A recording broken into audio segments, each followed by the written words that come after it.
What's going on? I'm finna watch a creepy video. So I'm finna plug in my headphones. And I figured out that if I plug in my headphones, you will not hear what I say. So, if you plug in headphones, then you will not be able to hear what I say, okay? That's my sister. Here we go.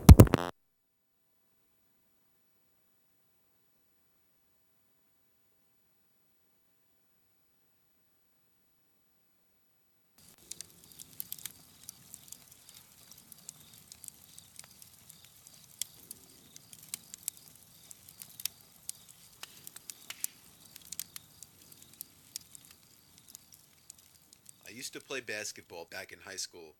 I was never really too good or anything. I just played so I could say I played a sport and to put something on my college resume. This one particular game, we were playing some nearby school, I can't remember the name of it, but we were home. This wasn't a very important game, so not a lot of people were watching the bleachers. I think we were down like 22 to 13 when some kid on the other team started trash talking me and a few of my teammates, but mostly me, making fun of my size and my hair. It got to the point where after every shot I missed, the kid would throw some wise ass comment my way. Eventually, I couldn't take it anymore and I shoved the kid as hard as I could. This will be a two-part video because it's 15 minutes and 59 seconds. I have a 15-minute crap. So I'm gonna stop I'm gonna stop at 10 minutes. So, or this way like this. There won't be no. This will be one video. You just won't see the last 59 seconds of the video. So just get that out the way. On his back, sliding off the court. My teammates held his teammates back from attacking me as the ref blew his whistle and ejected me from the game. I didn't care, it felt way too good to feel bad about it. I walked right past my coach, not even batting an eye, and went straight for the locker room. The door was locked for some reason. I didn't want to have to awkwardly ask my coach to go unlock it, so I went outside and went around to the other side of the boys' locker room, where there was an outside entrance. Strangely, that one was open. That door was never left open.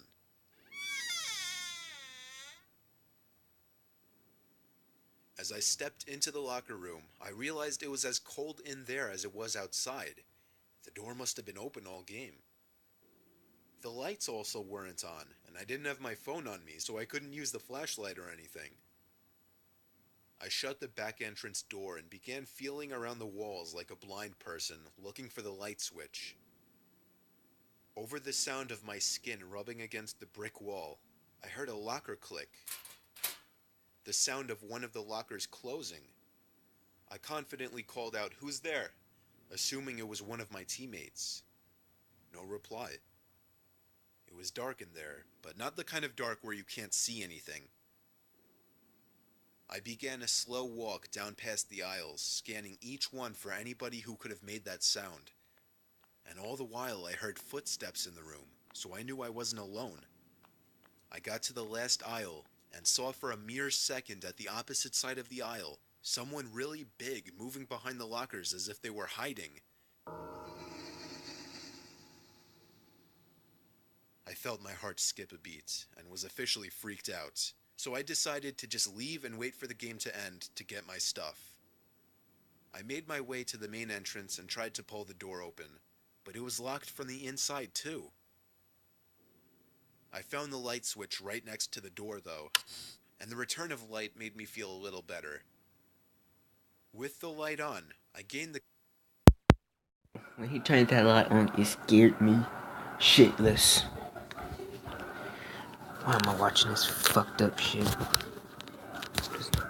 confidence to just confront whoever was in the locker room. Again, I started doing laps around the locker aisles, but I didn't see anyone. However, I still heard the footsteps opposite me wherever I went. If I was in one aisle, I heard the footsteps exactly opposite me in the next aisle over. I continuously called out, "Who's there?" I never even got so much as a cough in response. I became almost out of breath walking and running around the aisles so much. I then looked at the lockers and realized that in between them were tiny holes in which you could see over to the next aisle. I had an idea.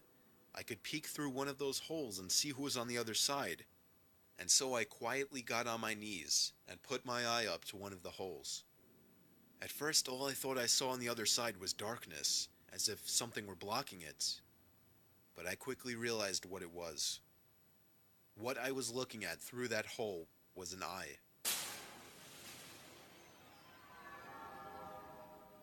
I ran out that back door quicker than I'd ever run in any of my games.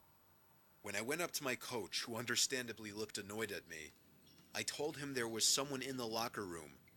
At first he assumed it was just the janitor, but after I convinced him it wasn't, he looked at me with a look on his face that told me he believed me. After the next call, he told the refs to pause the game, that there might be an intruder in the locker room. Half of my team and the coach went in to investigate, but by that time whoever was in there was gone. I didn't feel stupid or anything, as everyone seemed to believe me. I mean, the room was freezing and the back door was still open, for crying out loud. What we did find out at the end of the game, however, was that 4 of my teammates were missing their clothes from their lockers. All of them from the freshman locker aisle. I think I figured out what kind of person I was in that locker room with, and I'm just happy I never caught him.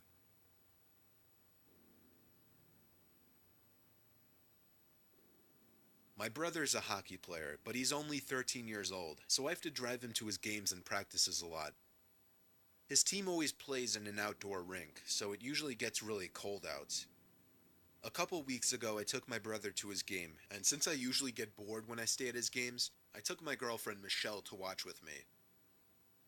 My brother's team was down like 4-0 by the end of the first period, and we really weren't enjoying it anymore, so me and Michelle decided to go to a more private location, not for anything sexual, just to smoke the stuff we brought with us. She's not a big smoker, but I'm usually able to convince her to light up with me. The park that this rink is in is very foresty.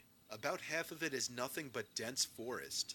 Locals call it the Burning Woods for obvious reasons. Me and Michelle found a good spot behind a few big trees, and a few moments later, after lighting the bowl, we heard footsteps approaching us. I put the lighter and pipe away quicker than I even had time to think about it. We heard a chuckle as 2 guys lower to mid-20s came into light. One of them had a painfully cliched mohawk with a green stripe and black fuzzy hair beneath. The other a big bald guy with a goatee. The guy with the mohawk laughed and said, "It's cool, don't worry about it. You got enough for 2 more?" My first instinct was to say, "Piss off, I'm spending time with my girlfriend." But for some reason, the words that came out were, "Yeah, I think so." I'm a serious coward. I always think of appropriate things to say in my head, but I never gather the courage to actually say it. After I said yeah, he told me he was just kidding, but that he had some super dope Durban poison or something in his car if we were interested. I looked at Michelle, who shrugged her shoulders, but I knew deep down she didn't want to go with them, just like I didn't. I then looked in the direction of the hockey game. I told them, "Nah, it's okay, we were just finishing up anyway." The guy just nodded his head and said, "Oh." He stuck out his hand for a goodbye high five / handshake, and I shook his hand. I directed Michelle back in the direction of the hockey rink. We both agreed that those guys were weird. We stopped when we thought they were far away. It's not like there wasn't any point in not smoking just because of that encounter. I gave Michelle the pipe and lighter, and as she flicked it, I could swear I heard footsteps moving through the leaves again. I did a quick side glance about 2 o'clock, and I knew he was there. The guy with the green mohawk.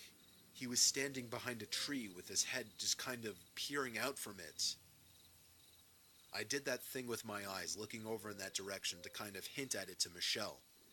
I didn't want to confront the guy, because at this point I knew something was wrong with these guys. And as I was already having no part of this, we both heard a stick snap from right behind the tree we were standing by. I pulled Michelle with me as we walked back closer to the hockey rink and back into the lights. At this point in smoking, I just wanted to go back to the safety of the bleachers. We made it past the tree line and back onto the path when we heard one of the guys call out, "Hey, come back." We turned around, and there they were, The two guys standing by the edge of the tree line, maybe 20 feet away from us, with haunting smiles on their faces. And then I looked past them and saw a third guy behind them, half covered by a tree. No, it's okay, guys, thanks, I yelled back. It wasn't a request. Those words hit me like a bullet. I dared not turn around. I simply nudged Michelle forward even faster to the bleachers that were now only about 50 feet away. I feared if I turned around I'd see a gun or something in his hands. We made it back safely to the bleachers with the feeling of comfort being around other people. The game ended and my brother's team lost 9-5. My brother stayed after a bit to speak with his coach, who was offering him a position on his other team, and by the time he was done, just about everyone had already left. With 3 cars in the parking lot, we all got into my truck and went home. But on the way out of the parking lot, I noticed immediately that the car behind us was tailgating and then shortly after started honking. I knew it was them. It had to be. They must have waited for us in their car. Why were they targeting us specifically? We didn't do anything. By a lucky break, though, we didn't even have to drive all the way down the street. Parked on the corner of a side road, seemingly waiting to give tickets to unsuspecting drivers, was a Ford Explorer police car. We pulled up next to it, and the car behind us kept driving past. The cop rolled down his window, and we pointed at the car, telling him that those guys were harassing us. All the cop did was nod his head and say okay before rolling up his window. I took that as our cue to drive away, but I drove slowly, hoping to see his car turn on along with his lights. They didn't. For whatever reason, he didn't care to chase them down. 2 weeks later, it still bothers me every day, and this whole situation still scares me every day.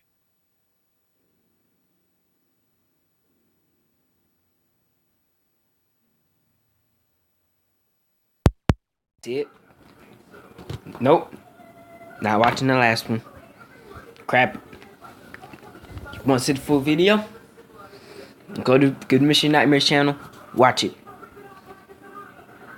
Bye-bye.